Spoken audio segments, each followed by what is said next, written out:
Hello दोस्तों, नमस्कार।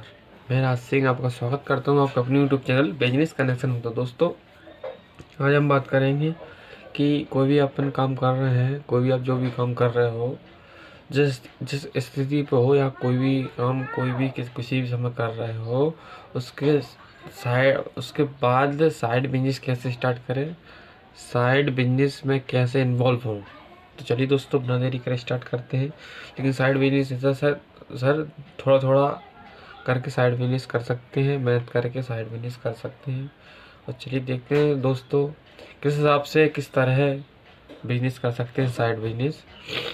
पहला है अपना इन्वेस्टिंग।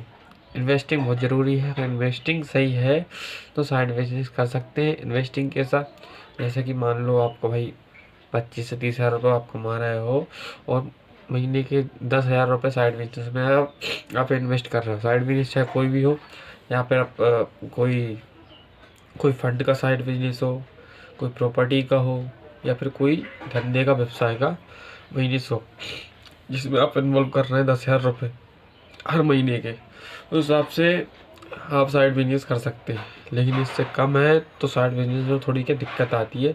छोटे छोटे बिजनेस आप देख सकते हैं अपने हिसाब से कि कौन सा बिजनेस करना चाहिए। नहीं तो अगर 10,000 रुपये अगर इन्वेस्ट कर रहे हैं तो बढ़िया साइड बिजनेस आप कर सकते हैं, चाहे वो कोई भी हो, कोई भी व्यवसाय हो। लोकेशन ज़रूर देख लीजिएगा, ये है और कुछ नहीं है।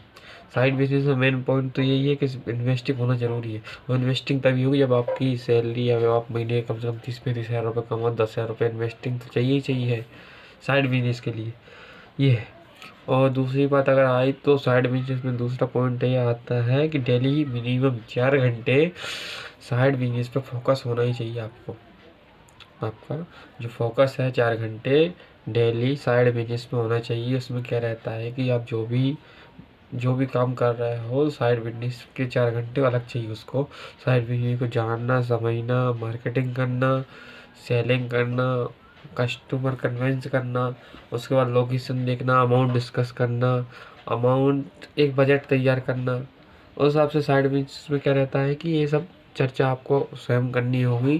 4 घंटे का समय निकालिए हर बार, हर दिन, पर डे, डेली। और उसमें अपना समय ये इसमें मतलब विलीन कीजिए कि क्या क्या अपने को करना है, किन किन चीज़ों पे फोकस करना है कि साइड बिजनेस सब अपन खोलें तो अपने का कोई दिक्कत ना आए किसी प्रकार से।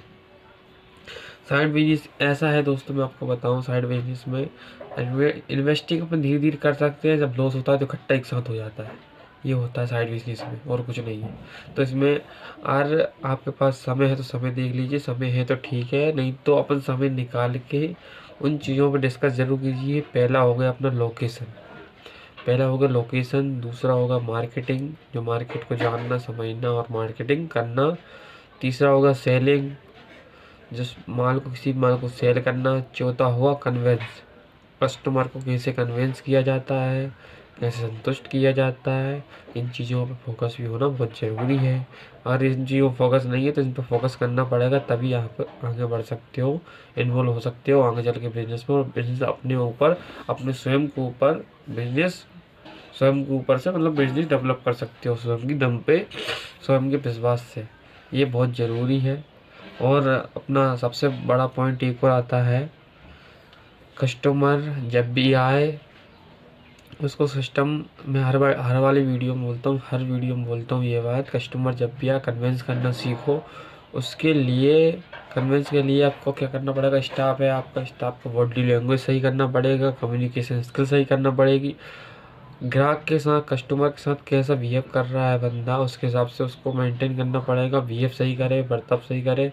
और जो जो चीज़ बता रहे हैं, जो भी आइटम अपन बता रहे हैं, चाहे वो साड़ी हो, कपड़े के मामले में हो, या फिर कोई हार्डवेयर के मामले में हो, या फिर कोई बर्तन के मामले में, व्यवसाय कुछ भी होता है, किसी मामले में हो, कोई भी आइटम हो, जो चीज़ बता रहे हैं उसका जो रेट सीलिंग है, जो रेट है वो सबसे लास्ट में बताएं, ना कि पहले।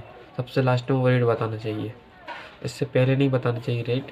क्या रहता है कि लोग क्वालिटी नहीं देख पाते, रेट सुन के ही दुकान छोड़ भागते हैं, नहीं तो बोलते हैं हमें नहीं चाहिए, चीज़ ही नहीं चाहिए, ये बोलते हैं।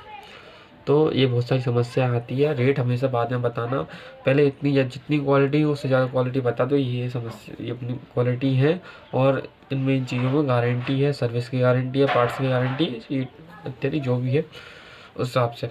लास्ट में रेट ज़रूर बताना, लास्ट में बताना जब वो सामने वाला पूछे कि इसका प्राइस क्या है, रेट क्या है, मूल्य क्या है, उस हिसाब से वो बता देना, तो कोई दिक्कत ही नहीं है।